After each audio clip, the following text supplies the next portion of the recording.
கர்த்தர் நல்லவர், அவர் கிருபை என்றும் உள்ளது. ஆமென்.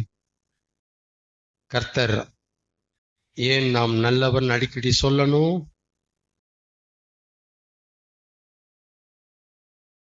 ஏன் அடிக்கடி சொல்லணும், சொல்லி பழகணும்? நாம இருக்கிற உலகம் அந்த மாதிரி. அவர் குயவனா இருக்கிறதுனால அந்த மாதிரி நம்ம சொல்லி பழகணும். ஏன் அவரே தொடங்கி வைக்கிறாரு, அவரே முடிக்கிறாரு? ஏன்னா அது அவருடைய சொந்த ப்ராஜெக்ட்.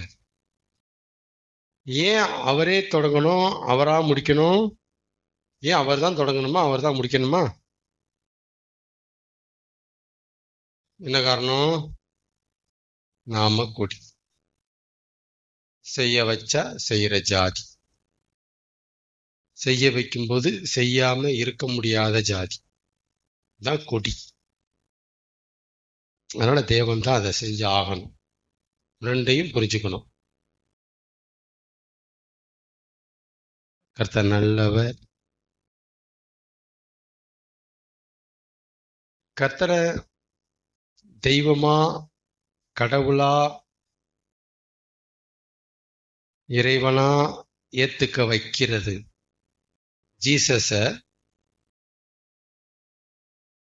சேவியரா அக்செப்ட் பண்றது வேற, ஜீசஸ காடா அக்செப்ட் பண்றது வேற.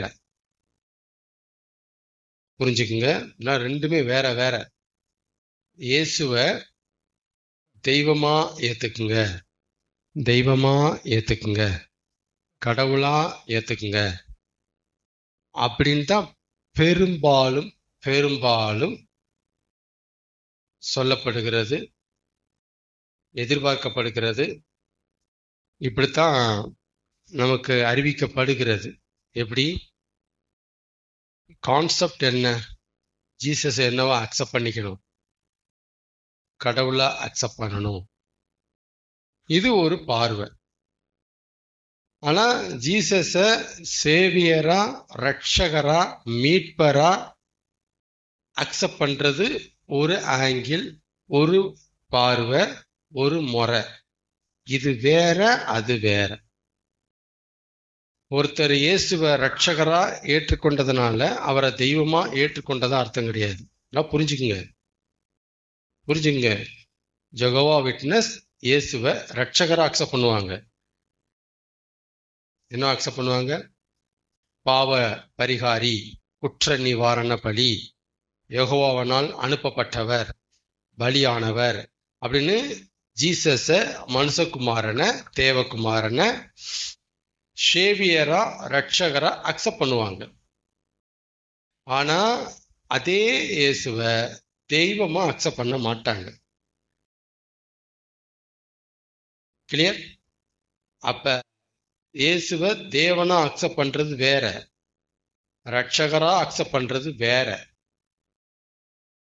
ஆனா பெரும்பாலும் போக்கஸ் பண்ண எப்படி படுகிறார் என்றால், இயேசுவை ஏத்துக்குங்க, இயேசுவை ஏத்துக்குங்க, கடவுளா ஏத்துக்குங்க. இப்படிதான் அதிகமாக மக்கள் மத்தியில அவர் பிரசங்கம் பண்ணப்படுகிறார். ஒரு ஜாதிகள் மத்தியில இப்படிதான் காட்டப்படுகிறார், கடவுளாக காட்டப்படுகிறார். அதிகமா சொல்றேன் நான், கொஞ்ச சதவீதத்துல ரட்சகராக காட்டப்படுகிறார், அவர் நம்முடைய சேவியராக காட்டப்படுகிறார்.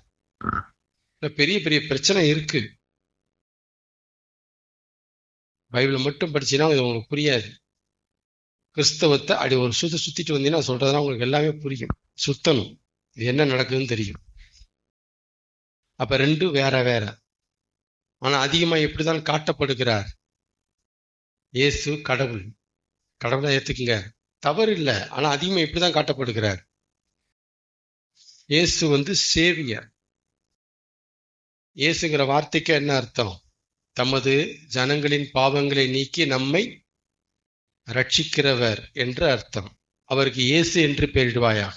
இயேசுனா ரட்சகர். என்ன ரட்சகர்? ஜனங்களின் ஜனங்களை பாவங்களிலிருந்து ரட்சிக்கிறவர். சரியா? ஓகே, எப்படியோ அப்படி போயிட்டு இருக்கு.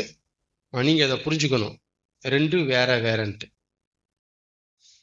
சரி, ஜீசஸ கர்த்தரை கடவுளா ஏத்துக்க வைக்கிறது, அக்செப்ட் பண்ண வைக்கிறது, ஒத்துக்க வைக்கிறது, இயேசு தாங்க கடவுள் ஒத்துக்க வைக்கிறது, பிசாச விட்டு ஜனங்களை கம்ப்ளீட்டா பிரிச்சுட்டோம்னு அர்த்தம் கிடையாது.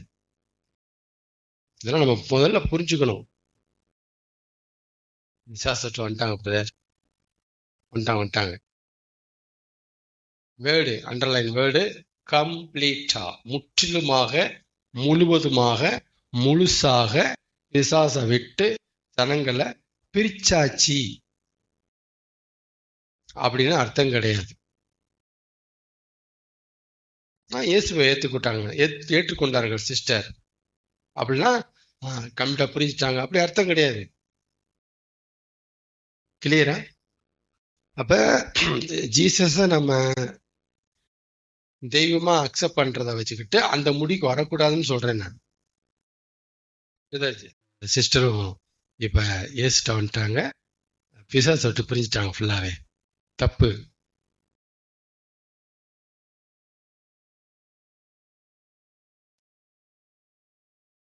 ஜனங்களை கர்த்தர் கையில இருக்க வைக்கிறதும், தட் மீன்ஸ் கர்த்தரே கதி, வேற நாதி இல்ல அவரை விட்டா அப்படின்னு இருக்க வைக்கிறதும், கர்த்தருக்கு பின்னால இருக்க வைக்கிறதும், கர்த்தருக்கு வழியா இருக்க வைக்கிறதும், இது அடுத்த ரகசியம். இருக்க வைக்கிறதும், என் சித்தம் அல்ல உமது சித்தம் ஆக கடவது என்று பிளைன் பேப்பரா அவர் கரத்துல இருக்க வைக்கிறதும், இந்த ரெண்டும் தான் கம்ப்ளீட்டா ஒரு ஆளை பிசாச விட்டு பிரிச்சாச்சுன்னு அர்த்தம். பிரிச்சிட்டாச்சு. அவனுக்கும் இவங்களுக்கு சம்மந்தம் இல்லைங்க. அப்பத்தான் அது நிறைவேறும் கம்ப்ளீட்டா. யூதாஸ் இயேசு கூட தானே இருந்தான், இயேசு ஏத்திருந்தானா? ஆனா பிசாச விட்டு கம்ப்ளீட்டா பிரிஞ்சிருந்தானா? இல்ல.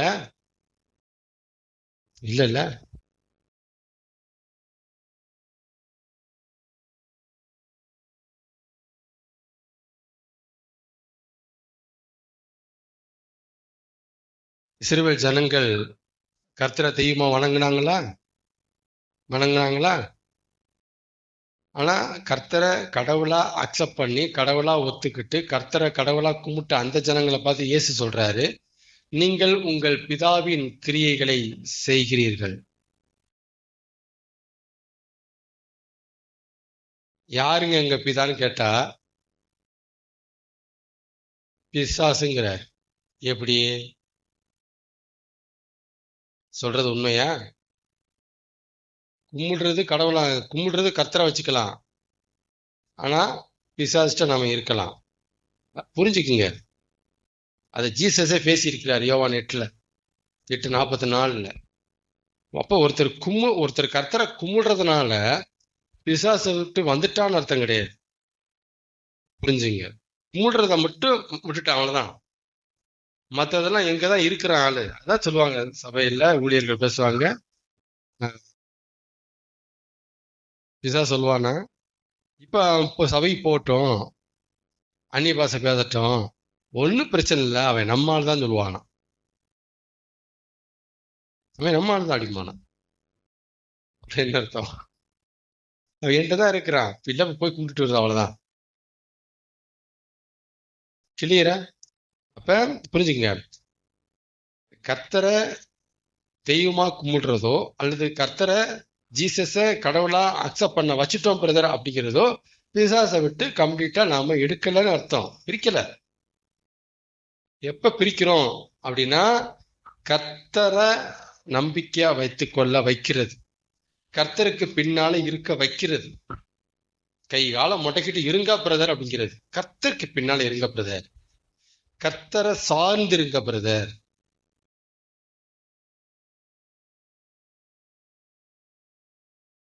நம்பர் 1 பிரதர், சித்தம் ஆக கடவுள் இருங்க, எதுக்கு நீங்க குதிக்கிறீங்க கடந்து? சித்தத்துக்கு ஒப்பு கொடுங்க பிரதர், அவர் சித்தம் நடக்கட்டும் அப்படின்னு அவங்கள ட்ரைன் பண்றது. அவங்கள பழக்குவிக்கிறது. இந்த ரெண்டுல அவங்கள பூரணத்தை கொண்டு வர்றது, நல்லா பழகி முடிக்க விடுறது. இதுதான் ஒரு மனுஷனை பிசாசை விட்டு கம்ப்ளீட்டா முற்றிலுமா பிரிச்சாச்சுன்னு அர்த்தம். இதான் கரெக்டு, இதுதான் உபதேசம் இருக்கணும். கும்பிட்ட உடனே பிரதர் இப்ப பிசாசிட்டு அதெல்லாம் தப்பு. தப்பா போதிக்கிறானதான் ஜனங்க புரியவே மாட்டேங்குது. நம்ம தான் இயேசுவை ஏத்துக்கிட்டோம்ல அப்படின்னு நினைக்கிறாங்க. ஏத்துக்கிட்டாங்க. உங்களுக்கு தெரியும், நிறைய யூடியூப் பாக்குறீங்க, இயேசுவை கும்பிட்டுட்டு எந்த அளவுக்கு பிசாசு கையில இருக்கிறாங்கன்னு தெரியும். அதாவது ஒரு மனுஷன் பிசாசு கையில பிசாசு கையில இருந்துகிட்டே கர்த்தர் தெய்வமா வணங்க முடியுங்கிறதா பாயிண்ட். பிசாசு கையில இருந்துகிட்டே, பிசாசுக்கு பின்னால இருந்துகிட்டே யார கடவுளை கும்பிட முடியும்? கர்த்தரை கடவுளா கும்பிட முடியும். யோவான் 8:44 பக்காவா இருக்கு. தேவனே எங்கள் பிதா, கர்த்தரே எங்கள் பிதா, எல்லாமே சொல்லி வர்றாங்க. தேவன் உங்கள் பிதாவா இருந்தால் என்னையும் கொலை செய்றீங்க கேட்கிறாரு. இல்ல ஆபிரகாம் எங்க பிதா, ஆபிரகாம் உங்க பிதா இருந்தா என்னையும் கொலை செய்றீங்க, கொலை செய்ய மாட்டான் அவன்லாம் அப்படிங்கிறாரு. கடைசி இவரே யாருன்னு சொல்லிட்டாரு, உங்க பிதா யாருன்னு இவரே சொல்லி முடிச்சிட்டாரு. முடியுமா? நம்புறீங்களா அந்த சப்ஜெக்ட? இந்த வெளிச்சத்தை நம்புங்க. தேவனை கர்த்தரை கடவுளா கும்பிடுறது வேறு, ஏத்துக்கிறது வேறு. அவரை ரட்சகரா ஏத்துக்கிறது வேறு, இயேசுவை. அது முதல் டாபிக்.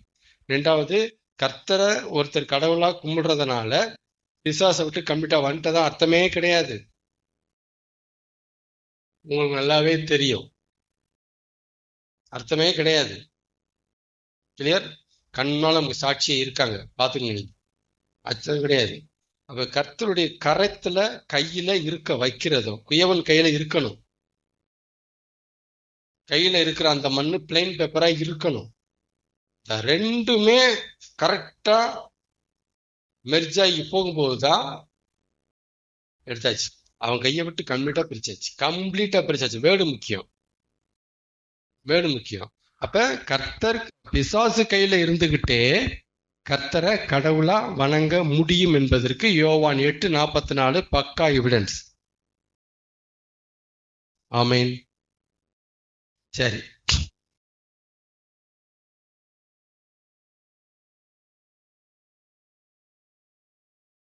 அப்ப பிசாசை விட்டு கம்ப்ளீட்டா பிரிக்கிற வேலை டஃப்பான வேலை, அது சவாலான வேலை. அந்த ஊழியத்தை எடுத்ததுன்னா சாதாரண வேலை இல்லை. இது ஒரு டஃப்பான பணி. இந்த வேலை அவ்வளவு ஈஸியான வேலை இல்லை. இது ஒரு கடினமான பணி, சவாலான வேலை. ஜீசஸ கர்த்தரை கடவுளா அங்கீகரிக்க வைக்கிறத விட, கும்பிட வைக்கிறத விட, கர்த்தர் கையில இருக்க வைக்கிறதும், பிளைன் பேப்பரை இருக்கிற வைக்கிறதும் செம டஃப். இந்த மாதிரி விஷயங்கள் தெரியாது. ஃபர்ஸ்ட் அவன் கும்பிட்டா போதும், நான் ஏஸ்ட வந்துட்டேன் இனிமே பரலோகம், நான் ஏஸ்ட வந்துட்டேன் இனிமே பரலோகம், இப்படிதான் பேசிட்டு இருக்கிறாங்க. நான் ரட்சிக்கப்பட்டேன் பிரதர். என்ன ரட்சிக்கப்பட்டீங்க? இயேசுவை தெய்வமா எடுத்துக்கிட்டேன்னா இதான் ரட்சிப்பு. அவங்க ரட்சிப்புனால எதை ரட்சிப்புன்னு சொல்றாங்க? நான் இப்ப இயேசுவை தெய்வமா கும்பிடுறேன் பிரதர், அதான் ரட்சிக்கப்பட்டேன். ராங் அண்டர்ஸ்டாண்டிங் ஏராளம் தாராளமா இருக்கு. இப்ப இது கடினமான பணியா? அவன் ராஜ்யத்துல இருந்துகிட்டு, அவன் சாம்ராஜ்யத்துல இருந்துகிட்டு, அவனை விட்டு ஜனங்களை கம்ப்ளீட்டா பிரிக்கணும்னா நீ எதை வேணாலும் கும்பிட சொல்லு, ஆனா என் கையில இருக்கணும். என் கையை விட்டு ஏன் பறிக்கிற? இதான் கேள்வி. என் கையை விட்டு ஏன் பறிக்கிற? புரியுதுங்களா? ஓஹோ, இந்த மந்தை, இந்த தொழுவம் என் கையை விட்டு பறிக்கிற தொழுவமா இருக்குல்ல, கண்ணவை ஆளை போடு, செக்யூரிட்டிக்கு பார்க்கணும். மற்றவங்க பரவாயில்ல, இந்த தொழுவம் ஒரு மாதிரியா இருக்கு, நம்ம கையை விட்டு கம்ப்ளீட்டா பறிக்கிறதுக்கான பிளான் போயிட்டு இருக்கு. நோ, கையில இருக்கணுமாமே, என்கிட்ட இருக்க கூடாதாமே, அவர் கைக்கு போகணுமே. கும்பிட்டா பத்தாதாமா? கேட்கறாங்க கேள்வி. கும்பிட்டா பத்தாதாமா?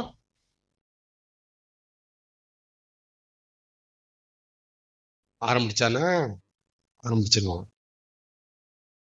பட் நம்மால் யாரு? Is a master, own project. அவர் சிலுவையில் இறந்ததே இதுக்கு தான். இதுதான் உள்ள இருக்கிற இன்டென்ஷன் அப்படி சொல்லலாம். ரட்சிப்பு, ரத்த சிந்தினது, பாவத்தை மன்னிக்கிறதுலாம் அடுத்து. உள்ள இருக்கிற அந்த இருதய துடிப்பினுடைய சென்டர் இதுதான். கையில வாங்கடா, கையில வாங்கடே அப்படிங்கிற, கையில வாங்கடா. இதுதான் அவருடைய உள்ள குத்திட்டு இருக்கு. இங்க உள்ள போய் உள்ள இருக்கிறத பேசுறாங்க. நோ, என் கையில இருந்து பறிக்க விட மாட்டேன். இயேசு சொல்றாரு, என் பிதாவின் கையில இருந்து பறித்துக்கொள்ள ஒரு நாளும் கூடாதுன்னு சொல்றாரு. இவன் சொல்றான், என் கையில இருக்கிறவங்களை பறித்துக்கொள்ள ஒரு நாளும் கூடாதுன்னு சொல்றான். இவன் சொல்லிட்டு உட்காந்துருக்கான். ஆனா பறிச்சாரா? பறிச்சிருக்கிறாரா? எத்தனை பேர தூக்கிட்டாரா? ஸ்கெட்ச் போட்டு தூக்கிடுவாரு. கையில இருக்கிறால தூக்கிடுவாரு.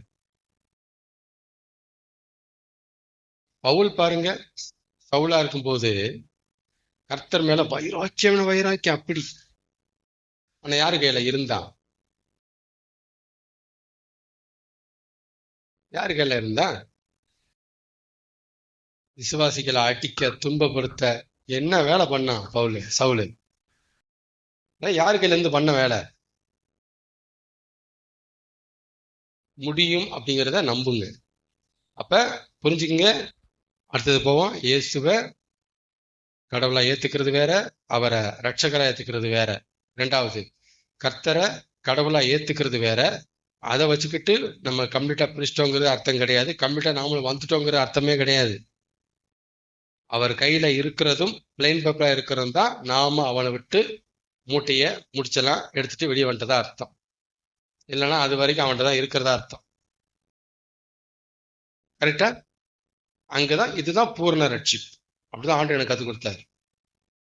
இதுதான் இயேசுவை ஏத்துக்கிறது ஒரு ரட்சிப்பு, பாவ மன்னிப்பு பெறுறது ஒரு ரட்சிப்பு, அவர் கையில இருக்க வர்றது ஒரு ரட்சிப்பு, பிளைன் பேப்பரா இருக்கிறது அடுத்த ரட்சிப்பு.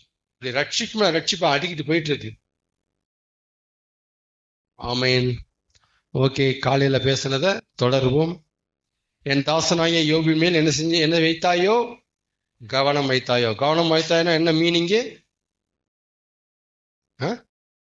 என் ஆளை கொஞ்சம் கவனிச்சியா? இந்த சென்டென்ஸை மைண்ட்ல வச்சுங்க. அப்படிதான் கேட்கிறேன். என் ஆளை கொஞ்சம் கவனிச்சியா? செமல்ல, அவனு மாதிரி யாருக்கா நீ சொல்லு. இதான் அவர் பேசுனதே.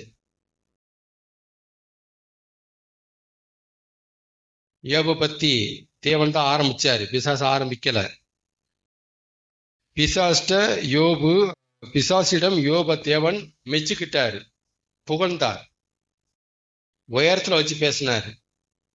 அது யோபுக்கு வினையா மாறிச்சு. யோபுக்கு பிரச்சனை ஸ்டார்ட். ஆமென். அப்ப தேவன் இடம் கொடுக்காம பிசாசால நம்மளை தொட முடியாதுங்கிற சத்தியத்தை நீங்க புரிஞ்சுக்கணும். தேவன் இடம் கொடுக்காம, ஓகே கொடுக்காம, அனுமதி கொடுக்காம, சைன் பண்ணாம பிசாசால நம்மளை தொட முடியாது. எதுக்கு இதை புரிஞ்சுக்கிறோம்னா, பிசாசு என்கிறவனுடைய எல்லை அவ்வளவே. அந்த பாயிண்ட்டுக்கு இங்க வரணும். அவன் அவ்வளவுதான். பயப்படக்கூடாது. பயப்படக்கூடாது. ஐயோன்னு அவன் உச்சத்துல பார்க்கவும் கூடாது. அதுக்குதான் அந்த பாயிண்ட சொல்றேன் நான். தேவன் வேலி அடிச்சுட்டா பிசாசு என்ன செய்ய முடியல. தேவன் வேலி அடிச்சுட்டா என்ன செய்ய முடியுது? தொட முடியுது. தேவன் அடைச்சு வச்ச வேலியை தாண்டி உள்ளுக்குள்ள போக முடியுமா? போக முடியாது. அப்ப லிமிட். அப்ப இரண்டு மாபெரும் சக்தி என்பது தப்பு. ஒரே ஒரு மாபெரும் சக்தி தான் இருக்கு. அதான் கரெக்ட். அந்த மாபெரும் சக்திக்கு உட்பட்ட சக்தி தான் இவன். இப்படி புரிஞ்சுக்கணும். ரெண்டு பக்கமும் மாபெரும் சக்தி இயங்கி கொண்டிருக்கிறதுக்குலாம் பேசவே கூடாது, தப்பு.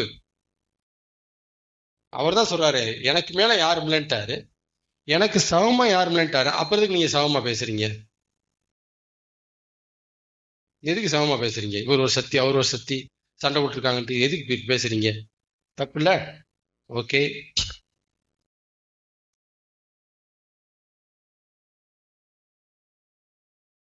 பிசாசுக்கு யோபு இடம் கூடாதிருந்தும் யோப சிதைக்க தேவன் என்ன பண்ணாரு? பிசாசுக்கு இடம் கொடுத்தார். அப்ப நாம பிசாசுக்கு இடம் கொடுக்கல அப்படிங்கிறதுக்காக தேவன் பிசாசுக்கு இடம் கொடுக்க மாட்டார் என்று எண்ணுவது தவறு. அந்த இடத்துக்கு வரேன் நான். தவறு. நீ அப்படி முடிவெடுக்க கூடாது. உங்க சைடு நீங்க இடம் கொடுக்கல, ஓகே, அவ்வளவுதான். ஆனா அவர் சைடு தேவைப்பட்டால் பிசாசுக்கு இடம் கொடுப்பார் உங்களை நோண்ட. ஆமேனா இல்லையா? பேதுருவே சிமோனே சிமோனே, கோதுமையை சுலகினால் புடைக்கிறது போல பிசாசு உங்களை புடைக்க என்னிடத்தில் உத்தரவு கேட்டுக்கொண்டான். நான் என்ன செஞ்சிட்டேன்? இடம் கொடுத்தாரா இல்லையா? இடம் கொடுத்தார். ஆனா என்ன பியூட்டினா, தேவன் பிசாசுக்கு இடம் கொடுத்தும் யோபு பிசாசுக்கு இடம் கொடுக்கவில்லை. இதுதான் பியூட்டி. இது வரைக்கும் பார்த்தோன்னு நினைக்கிறேன். அப்ப தேவன் நமக்கு ஆதரவாக இருக்கிறார் என்பதில் சந்தேகம் இல்லை. நீங்க நல்லா புரிஞ்சுக்கணும். நாம அவர் கையில இருக்கும் பட்சத்தில், நாம அவருக்கு பின்னால இருக்கும் பட்சத்தில், நாம் பிளைன் பேப்பரா இருக்கும் பட்சத்தில் தேவன் நமக்கு ஆதரவாக இருக்கிறார் என்பதில் துளியும் சந்தேகம் இல்லை. அந்த வேர்டு கரெக்ட். அதே நேரத்துல அவர் நமக்கு ஆதரவா இருக்கிறதுனால சாதகமான சூழ்நிலை மட்டுமே நமக்கு சம்பவிக்கும் என்று எண்ணுவதுதான் தவறு. அங்கதான் மிஸ்டேக் பண்றோம். ஏன்னா யோபுக்கு தேவன் ஆதரவா இருக்கும் போதுதான் யோபுக்கு பாதகமான சூழ்நிலை வந்துச்சு. ஆமீனா? வந்துச்சு. இது நம்ம புரிஞ்சுக்காதனாலதான் ஒரு நெகட்டிவ் இன்சிடென்ட், ஒரு பாதகமான சூழ்நிலை வந்தவனையும் வெளியிருந்து பாக்குறவங்க பிரதர் ஏதோ தப்பு பண்ணிட்டாரு அப்படி சொல்றாங்க. அந்த பாதகமான சூழ்நிலை இருக்கிறவங்க என்ன பண்ணிட்டாங்க, நாம ஏதோ தப்பு பண்ணியிருக்கோம், அதான் ஆண்டவர் எங்களை அடிச்சிட்டாரு, என்னை அடிச்சிட்டாரு அப்படின்னு அவன் நினைக்கிறான். இதெல்லாமே பிரச்சனை. தவறான அண்டர்ஸ்டாண்டிங் நம்மள அவரோட நெருங்கிய விட பிரிச்சுட்டே இருக்கும். ஆமேன். ஆமேனா? நாம அவர் கையில இருக்கும்போது நமக்கு ஆதரவா இருந்துதான் எந்த ஒரு தீமைக்கும், எந்த ஒரு தவறுக்கும், எந்த ஒரு பாதகத்துக்கும் தேவன் அனுமதி வழங்குவாரே தவிர, இடம் கொடுப்பாரே தவிர, நமக்கு விரோதமாக, எதிராக, அகைன்ஸ்டாக இருந்த அல்ல. தெளிவா புரிஞ்சுக்கங்க. தெளிவா இருக்கு சத்தியம். நாம அவருக்கு பின்னால இருக்கிற ஆள்தாங்கிற நிச்சயம் உங்களுக்கு இருந்துச்சு அப்படின்னா உங்களுக்கு உண்டாகிற தீமையை குறித்து நீங்க கவலைப்பட வேண்டாம். உங்களுக்கு வருகிற நெகட்டிவை குறித்து நீங்க ஆண்டவர் நம்மளுக்கு அகைன்ஸ்டா மாறிட்டாரு, நமக்கு விரோதமா இருந்து செய்யறாரு அப்படின்னு யோபுவே நினைச்சாரு.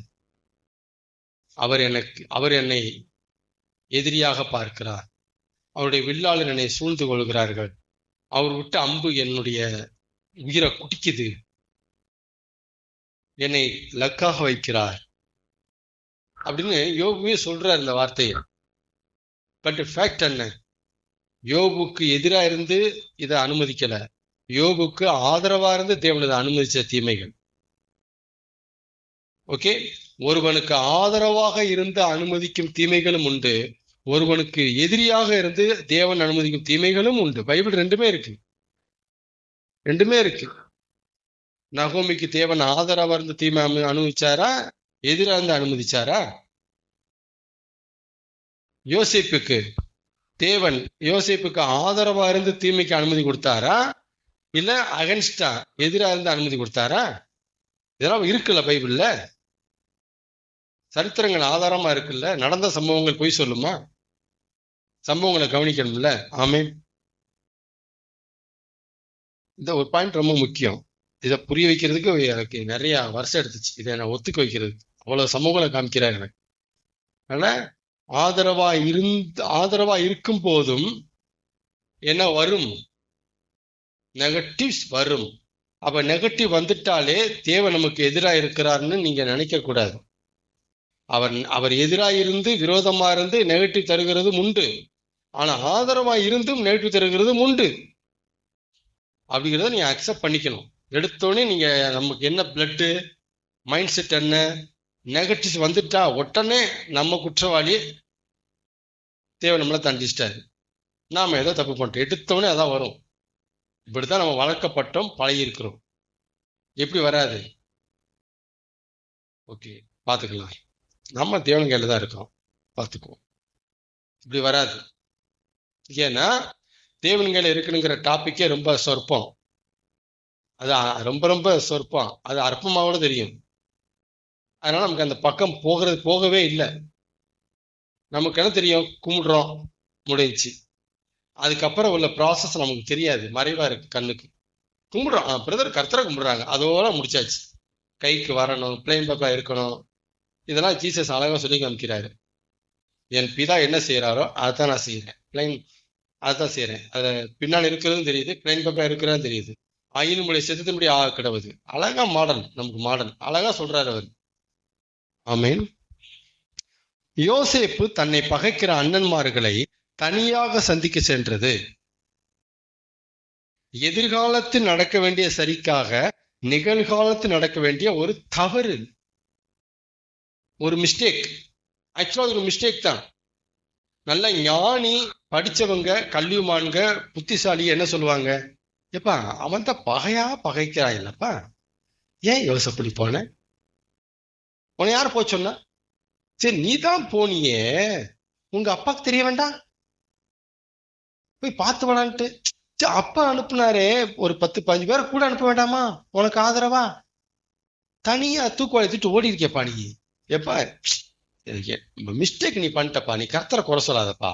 என்ன பண்ணிட்ட நீ? மிஸ்டேக் பண்ணிட்டப்பா, கர்த்தரை குறை சொல்லாதப்பா. குளிர் தட்டாங்க. குளிர்ல இருந்து என்ன புலம்பிட்டு இருக்க யோசேப்பு? உன் கர்த்தரும் தடுக்காம போயிட்டாரு. நீ மிஸ்டேக் பண்ணிருக்கப்பா, உனக்கு தண்டிச்சிட்டாருப்பா. அப்படியா? அப்படியா விஷயம்? கேள்வி பதில் இருக்கா? விஷயம் அப்படியா? யாக்கோபின் தேவன், யோசேப்பின் தேவன் இப்படி ஒரு தவறு நடக்க போய், இப்படி போய் தொலைஞ்சா அவங்க குளிர் தள்ளிடுவாங்கன்னு தெரியாம தெரிஞ்சோம் தடுக்காம விட்டாருல்ல. ஏன் தடுத்துக்க வேண்டியதானே? அப்பலாம் என்னன்னா திட்டமிடப்பட்ட மிஸ்டேக் தான் சரியான வேர்டு. இது திட்டமிட்டு செய்யப்பட்ட மிஸ்டேக். இதை யோசேப்பு அறியான், யாக்கோப்பும் அறியான். தேவன் அறிவார், தேவன் அறிவார். எகிப்தில் இருக்கிற அரண்மனையின் தேவைய சந்திக்கணும்னா யோசேப்பின் தேவைப்படணும். அதுக்கு தான் இந்த வேலை பண்ணாரு. இவனை எப்படி எகிப்துக்கு மூவ் பண்றது, எகிப்துக்கு யோசேப்ப நகர்த்துற ப்ரோக்ராம்ல உள்ள வர்றாரு யோசேப்பு. அவனை அறியாமே உள்ள வர்றான், உள்ள வந்து லாக் ஆகுறான். அப்புறம் எப்படி தடுப்பாரு? தள்ளி விட தடுக்க மாட்டாரு, ஆனா குழியில சாக தடுத்துருவாரு. சரி வெளியாட, இதுக்கடா வர சொன்ன தூக்கிடுவாரு. அடுத்த நெக்ஸ்ட் ப்ரோக்ராம் வர்றாங்க இஸ்மவேலர்கள். ஓட்டத்தை தூக்கிட்டு வாணிகர்கள், வணிகம் செய்யறவர்கள் வருகிறார்கள், விற்கிறாங்க. கரெக்டா திட்டமிடப்பட்ட காய் நகர்த்துதல். போதும், வண்டி அங்க போயிட்டான், எகிப்துக்கு போயிட்டான். அதாவது இஸ்ரவேல இருக்கிற ஒரு ஆளை எகிப்துக்கு தூக்கணும்னா என்ன ஸ்கெட்சு, இது யாருக்கு தெரியாது? யோசேப்புக்கு தெரியவே தெரியாது. ஆனா இஸ்ரேல் தேசம் இருக்கும்போதே கனவை கொடுத்துட்டாரு. ஆனா நீ எங்க இப்படி இருப்பேங்கிறத மட்டும் மறைச்சிட்டாரு. அவர் எகிப்துடா சொல்லியிருந்தாருன்னா, ஓ நம்ம எகிப்துக்கு போகிறோம், கனவின்படியே நடக்க போகிறது நினைச்சிருப்பானே. எந்த இடம்னு சொல்லல, எப்படின்னு சொல்லல, எப்ப நடக்கும்னு சொல்லல. பிளைண்டா உனக்கு காமிச்சிட்டு எடுத்துட்டாரு படத்தை. பிள்ளை ஆசைப்பட்டு இருந்தான், தூக்கி கீழே போட்டாங்க. நம்மளால கொஞ்சம் புரிஞ்சுக்குங்க, அதை தான் பேச வரேன், கொஞ்சம் புரிஞ்சுக்குங்க. டீட்டெயிலா பேசவே மாட்டார். டீட்டெயில் கொடுக்க மாட்டான். டீட்டெயில் கொடுத்துட்டா அதுக்கு பேர் ஃபெய்த் கிடையாது, ஒரு பூரண விசுவாசம் அது கிடையாது. இந்த மாதிரி வச்சுக்கோண்டா அப்படா, அவ்வளவுதான் முடிஞ்சு. அதோட அமைதியா நன்றி ஆண்டவரே, ஒத்துக்கிற ஆண்டவரேன்னு வரணும். அது எப்படி ஆண்டவரையும் கேட்கக்கூடாது. எந்த இடத்துல எந்த காலத்துல எத்தையுமே சொல்ல மாட்டார். ஆனா என்ன செய்வார்? நல்லா வச்சுக்குவார். தரிசனம் காமிச்சிட்டாரா நல்லா வச்சுக்குவார், சந்தேகமே அது நிறைவேறும். ஆமீன். அப்ப இது திட்டமிடப்பட்ட ஒரு மிஸ்டேக்கை தவிர யோசேப்ப குறை சொல்றதோ கோளாறு சொல்றதோ யாக்கோப்பு நோ யூஸ். ஆமீனா? இதெல்லாம் கையில இருக்கும்போது இப்படி பேசணும். கைக்கு வெளியே இருந்துகிட்டு திட்டமிடப்பட்ட மிஸ்டேக் பிரதர் அப்படி சொல்லக்கூடாது. அவனை குறித்த சித்தம் இருக்கு. ஆமென். அவனை குறித்த தரிசனம் இருக்கு. இவனை வச்சுதான் முழு இஸ்ரவேல் சந்ததியை அவர் காப்பாற்ற வேண்டியிருக்கு. இல்ல அழிஞ்சு போயிடும் பஞ்சத்துல. தூக்கி அவனை அங்க வச்சு இங்க காப்பாத்துறாரு. ஓகே. அப்ப தேவனுக்கு நம்மளை பிடிக்காம போனதுனாலையும் நமக்கு தீமை நேரிடுவது உண்டு. இதே ஒத்துக்கணும். அவருக்கு நம்மளை பிடிக்காம போயிருச்சு. அப்படி நிறைய ராஜாக்கள் புஸ்தகத்துல இது நிறைய இருக்கு. உன்னை இப்படி சாவடிப்பேன், அவனை வச்சு கொல்லுவேன், உன் ராஜ்யத்துல படையெடுத்து வருவாங்க, இவ்வளவு பேசுறாரு. இதெல்லாம் எதுக்காக சொல்றாரு? உன்னை எனக்கு பிடிக்கலடா, அதனால தீமை வருகிறதும் உண்டு. அப்புறம் நம்மளை தேவனுக்கு ரொம்ப பிடிச்சு போயிட்டதுனாலையும் நமக்கு தீமை நேரிடுவது உண்டு. யோபு தேவனுக்கு என்ன ஆச்சு? யோபு தேவனுக்கு ரொம்ப பிடிச்சு போச்சு. சாட்சி கொடுத்தாரு, சர்டிஃபிகேட் கொடுத்து, இவனை மாதிரி யாருமே இல்லை அப்படின்னாரு. ரொம்ப பிடிச்சு போச்சு. இப்ப என்ன வந்திருக்கு?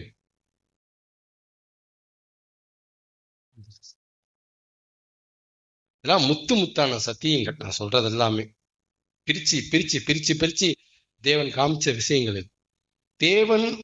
தேவனுக்கு நம்மளை பிடிக்காம போனதுனாலையும் நமக்கு தீமை வரும். நமக்கு அது ஒண்ணுதான் தெரியும். அதிகமா தெரிஞ்சு வச்சுக்கிறது நம்மளை பிடிக்கல பிரதர், அதான் பிரதர், இது ஒண்ணுதான் நமக்கு தெரியும். தேவனுக்கு ரொம்ப பிடிச்சிட்டாலும் என்ன வரும்? தீமை வரும், நெகட்டிவ்ஸ் வரும், பாதகம் வரும். சரியா? என்ன வரும்? பாதகம் வரும், இதெல்லாம் வரும். ஆனா அந்த தீமை தண்டனை, இந்த தீமை சோதனை அப்படி சொல்றதை விட பயிற்சி அண்ட் பர்பஸ் ஒரு என்னடா பண்ணுவார். இது வேற, அது வேற. அதனால புது புது விசுவாசிகள் நடுங்கி பயந்து ஓடி இருக்கக்கூடாது. ஐயோ தீமை வருமாமே அப்படி பயப்படக்கூடாது. பர்பஸாவே தேவன் செய்யறாரு. ஆமென். தேவன் அனுமதிக்கும் கசப்பான அனுபவங்கள் என்ன அனுபவங்கள்?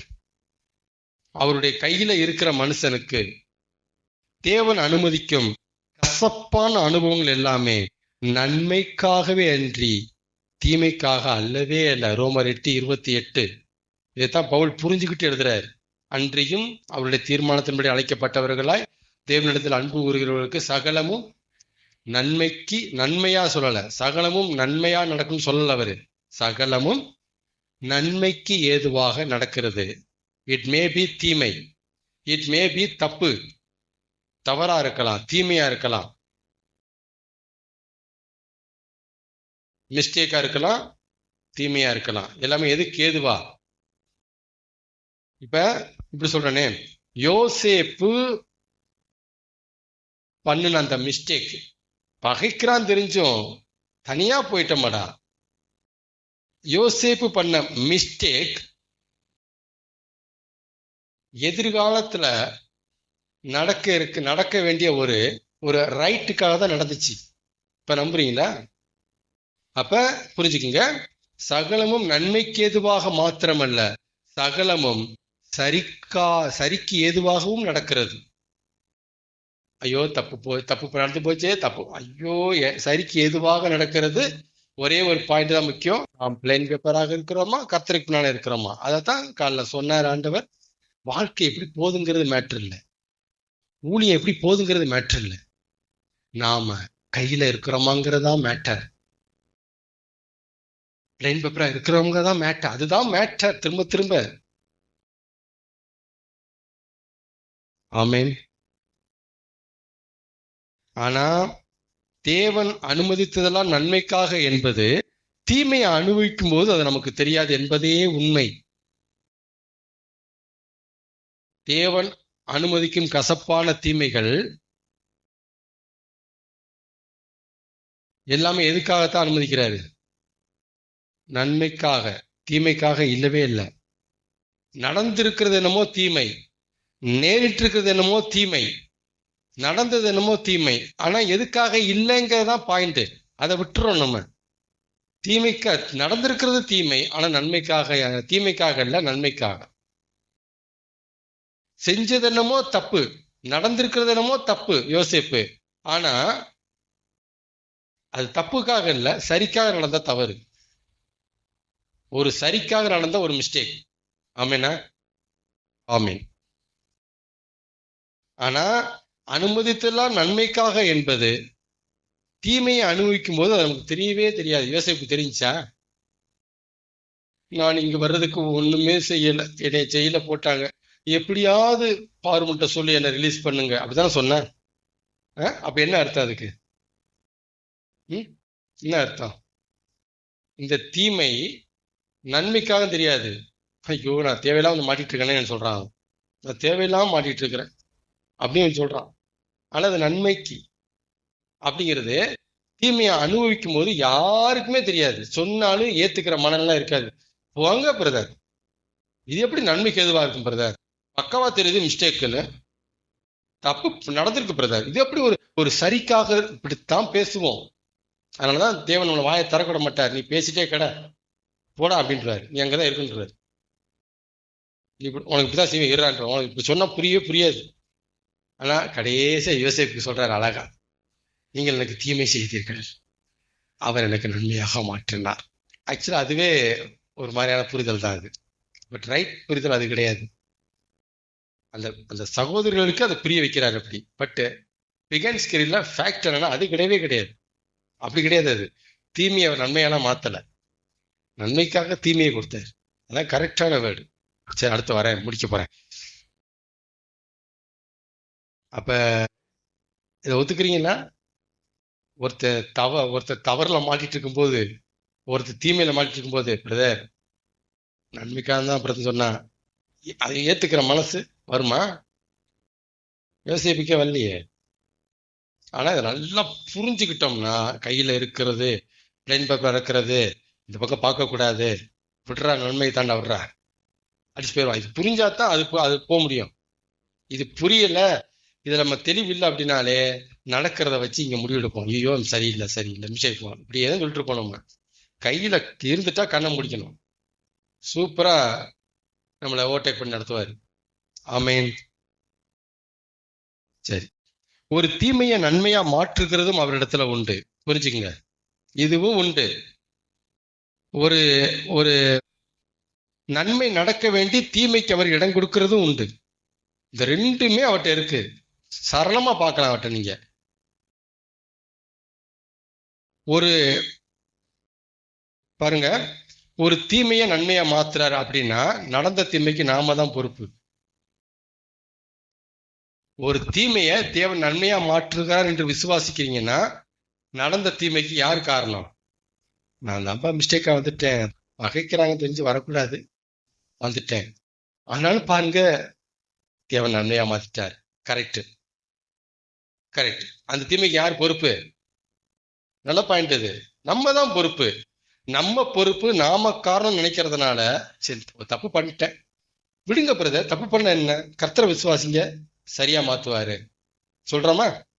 என்ன பிரதர் தீமை வந்துருச்சா, கவலைப்படாதீங்க, கர்த்தர் நன்மையா மாத்துவார் இப்படிலாம் சொல்றாங்கன்னா அந்த நடந்த தீமைக்கும் நடந்த மிஸ்டேக்கும் யாரு தான் பொறுப்பு? என்னாலதான் நடந்துச்சு, நான் மட்டும் கொஞ்சம் கரெக்டா இருந்தாலும் அந்த மிஸ்டேக் பண்ணிருக்க மாட்டேன் பிரதர். ஐயோ ரொம்ப அங்கலாக்காய்ங்க, ஜெபம் பண்ணுங்க, விசுவாசமா இருக்கு, கர்த்தர் மாத்திடுவாரு. அப்ப நடந்த தீமைக்கும் நடந்த மிஸ்டேக்கும் நான் பொறுப்பு, நான் காரணம் சொல்லும் போதுதான் தீமையை நன்மையாக மாற்றுகிறான்னு வரணும் வசனம்.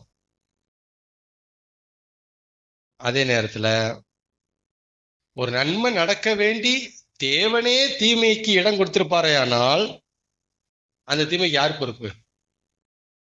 தேவன். இப்ப புரிஞ்சுங்க பாயிண்ட்டுக்கு வரேன்.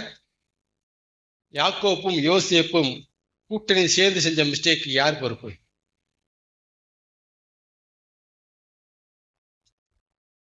தன்னை பகைத்த அண்ணன்மார்களை தனியாக சந்திக்க சென்றது யாருடைய மிஸ்டேக்கு? ஏன் இவன் எகிப்து தேசத்துக்கு போய் அங்க உட்கார்ந்து இத்தனை காப்பாத்தணுங்கிறது யோசிப்படைய பிளானா? அவருடைய பிளானு. அப்படிப்பட்ட நன்மைக்கு, அப்படிப்பட்ட உச்சத்துக்கு, அப்படிப்பட்ட பிளஸிங்க்கு என்ன வேண்டியிருக்கீங்க? இந்த மிஸ்டேக் நடந்தாங்க வேண்டியிருக்கப்ப யார் பொறுப்பு? ஆனா யோசிப்பு பேசும்போது அது எப்படி தெரியுது? நீங்களோ தீமையாக செய்தீர்கள், தேவன் நன்மையாக மாற்றிவிட்டார் அப்படின்ட்டு. அப்ப கூட நான் தீமை செய்தேன்னு யோசிப்பு சொல்ல வரல, நீங்கள் எனக்கு வெகுவாக தீமை செய்தீர்கள், தேவனது நன்மையாக மாறப்படினான்ட்டு அழகா வேற ரூட்ல பேசுறாரு அவரு. நான் மிஸ்டேக் பண்ணி வந்துட்டேன், ஆனா அப்படி பேசல அவரு. அப்ப கூட கிரேட், சூப்பரா பேசியிருக்காரு. கரெக்டா? அதனால புரிஞ்சுக்கணும். ஒரு தீமைக்கு நாம பொறுப்புனா இப்படி பேசணும், ஒரு தீமைக்கு அவர் பொறுப்புனா கண்ண முடிக்கணும், கை தூக்கிடணும், ஸ்தோத்திர ஆண்டவரைங்கணும். ஆமென். சரி, முடிப்போம். புரிஞ்சிருச்சுங்களா விஷயங்கள்? இன்னொரு 4 பாயிண்ட் இருக்கு, போயிட்டு இருக்கோம். இது ஒரு நல்ல டாபிக், இன்னும் பெருசா போயிட்டு இருக்கு. அதனால நம்ம இத்தனை வருஷ அனுபவத்துல, இத்தனை வருஷம் அவரோட பழகுனதில்ல, வேதத்தை தியானம் பண்ணதில்ல, வாழ்க்கையை தியானம் பண்ணதெல்லாம் பார்த்ததுல நான் சொன்னதுதான் இருக்கு. இந்த மாதிரி 2 ரோல் பண்றாரு. நன்மைக்கான தீமை இருக்கு, தீமைக்கான தீமை இருக்கு. எடுத்து எல்லாமே நம்மள பிளட்ல ஊர்னது என்னதுன்னா எப்பயுமே நமக்கு தீமை தான், தீமைக்கான தீமை தான் வந்திருக்கு. தீமைக்கு நாம தான் பொறுப்பு. கஷ்டப்படாத வருத்தப்படாத அப்படியே பேசி பேசி தீமை நன்மையா மாற்றுவார், தீமைகளை நன்மை, இப்பெல்லாம் பாட்டுலாம் நிறைய பாடி இருக்கிறோம். ஆனா நன்மைக்காக வேண்டி அவர் தீமையில தருகிறாங்கிறது பெரிய வெளிச்சம். ஒரு ஒரு ஒரு சரிக்காக வேண்டி தவறுகளை உள்ள கொண்டு வராருங்கிறது, திட்டமிட்டே கொண்டு வராருங்கிறது பெரிய வெளிச்சம். யோசேப்புலாம் சரியான ஆதாரம், சரியான ஆதாரம். அதனால இதெல்லாம் புரிஞ்சுக்குங்க. சுத்தி முடிச்சா கையில இருக்கிறது பிளெயின் பேப்பரா இருக்கிறது, இதுதான் கம்ப்ளீட்டா பிரிச்சுட்டு தான் அர்த்தம். பிசாசை விட்டு கையில இருக்கிறது பிளெயின் பேப்பரா இருக்குது, இதுதான் முக்கியம். என்ன நடக்குதுங்கிறத தெரியாது, எனக்கு தெரியவே தெரியாது. தவறு நடக்கலாம், தீமை நடக்கலாம். பட் தீமை நடக்கும் பட்சத்தில் நான் கையில இருக்கிற ஆளா இருந்தா இட் மேபி இது நன்மைக்கு எதுவாகவே இருக்கும். தவறு நடந்திருந்தால் கேரண்டியா சொல்றேன், அது சரிக்காகவே நடந்திருக்கு. அதை தேவனே திட்டமிட்டு உள்ள கொண்டு வருகிறார். அந்த சரிங்கிறதுல உங்களை திருத்துறதும் அடங்குது, நம்மளை திருத்துறதும் அடங்குது. தீமைங்கிறதுல நம்மளை உடைக்கிறதும் அடங்குது. அப்படி புரிஞ்சுக்கணும், அதை விட்டுறக்கூடாது. மிஸ்டேக் பண்ணியிருக்கேன், கர்த்தர் சரிக்காக பண்ணியிருப்பா, இந்த மிஸ்டேக்கை தொடர்ந்து செய்வோம், அந்த மீனிங் போகக்கூடாது. எல்லாமே அதுல அடங்குது, ஒன்றை மட்டும் எடுக்கக்கூடாது. ஆமென். பட் யோசேப்பு பண்ண மிஸ்டேக் அவர் திருத்துறதுக்காக கொடுக்கப்பட்ட மிஸ்டேக் இல்லை. ஓகே, இனிமேனா வரக்கூடாதுப்பா, நம்ம சிந்திக்க தப்புன்ட்டேன், அதுக்காக தேவன் கொடுக்கல. பட் நிறைய விஷயங்கள் வருது, திருந்துறதுக்காக மிஸ்டேக் வருது. தாவீது அடிச்சாரா? இருக்கு பைபிள். அப்படி கவனிச்சு நான் சொல்ற மாதிரி டாபிக்கை வச்சுக்கிட்டு பைபிளை வாசிக்கினா சூப்பரா அப்படியே அப்படியே ஒதுங்கும். அந்தந்த சப்ஜெக்டோட அது போய் விழுந்துரும் கரெக்டா. அப்படி படிக்கணும் நீங்க பைபிளை. ஆமேன். ஆமேனா? எத்தனை பேருக்கு பிரயோஜனமா இருந்துச்சு? ஓகே, பிளைன் பேப்பர் கையில இருக்கிறது லைஃப் லாங் நம்மளோட டிராவல் ஆகும். உடம்பு விட்டு உயிர் போற வரைக்கும் தான். அது மட்டும் இல்ல, நம்ம வேற உடம்புல பரலோகத்துல வாழும் போதும் இது மெயின்டைன் ஆகுது. அங்கேயும் இதுதான் ப்ரொசீஜர். மிகாவேல் ஆகட்டும், காப்ரியேல் ஆகட்டும், 24 தூதர்களாகட்டும், கேர்பீன்களாகட்டும், எல்லாமே எப்படிதான் இருக்கிறாங்க? கர்த்தர் கையில தான் இருக்கிறாங்க. ஒரு கூட்டம் தான் ஆடிச்சு, நாங்க இருக்க மாட்டோம்னு கொடி பிடிச்சி வெளியே அனுப்பிட்டாரு, வெளியே போட. என் கையில இருக்கிறவங்க தான் இங்க இருக்க முடியும், என் கையில இருக்க மாட்டேன்னு சொன்னா வெளியே போயிடணும். வெளியே போ. அது இல்லை, எங்க போய் உட்கார்ந்து பாருங்க, பரலோகம் இது நித்திய வரைக்கும் நம்முடைய நம்ம செய்ய வேண்டிய, நம்ம இருக்க வேண்டிய ரோல் கர்த்தர் கையில தான் இருக்கணும், பிளைன் பேப்பரா தான் இருக்கணும். ஆத்மா நமக்குள்ள இருக்கிற வரைக்கும் ஆத்மாக்கான தலையெழுத்து இதுதான். நம்ம பிளைன் பேப்பரை தான் இருக்கணும், கர்த்தர் கையில தான் இருக்கணும். உயிரோடு இருந்தாலும் அதே தலையெழுத்து, செத்துட்டாலும் அதே பிரமாணம் நீடிக்குது. என்னைக்கு அவரா சரிப்பா சரிப்பா நீங்க உங்க கையில இருக்க மாதிரி சொன்னாரோ அனைத்து அது மாறும். அவர் சொல்லவே மாட்டார். இனிமே ஓசித்த ஆக்குன்னு இருப்பா, சொல்லவே மாட்டார், சொல்லவே மாட்டார். ஏன்னா என் மகிமையை யாருக்கும் கொடேன். அப்படி சொல்லிட்டா நீ என்னை யாருன்னு கேட்டுருவ, நீ என்னைய மதிக்க மாட்ட. என்னால முடியும் இப்ப நீ இந்த அக்க போருக்கு நான் ஆள் கிடையாது, கையில இரு. தெரியும், ஆத்மா பத்தி அவர் தெரியுமே. அதனால இந்த இடத்துக்கு அவர் ஓகே கொடுக்க மாட்டாரு. கையில இரு, பிளைன் பேப்பராரு, நீ வாடகை பறந்து இருந்து போ. முடியாதா? வெளியே போயிரு, வெளியே போயிரு நீ. அதனாலதான் பிசாசு தெரியும் நம்ம ஏன் பரலோகத்துக்கு வெளியே வந்தோம். கையில இல்ல, பிளைன் பேப்பரா இல்ல, சனங்கள் என்ன செஞ்சிடக்கூடாது, கையில இருக்கக்கூடாது, பிளேன் பேப்பரா இருக்கக்கூடாது. அப்பதான் நேரத்தில் நம்மளோட வருவாங்க. கரெக்டா குறி வைக்கிறான். நம்ம பண்ண மிஸ்டேக் இவங்க பண்ணாதான் கரெக்டா இருக்கும். அதை போதிக்கிற ஊழியன் யாரு, அதை போதிக்கிற சபை எது? கவனமா இருங்க வராரு.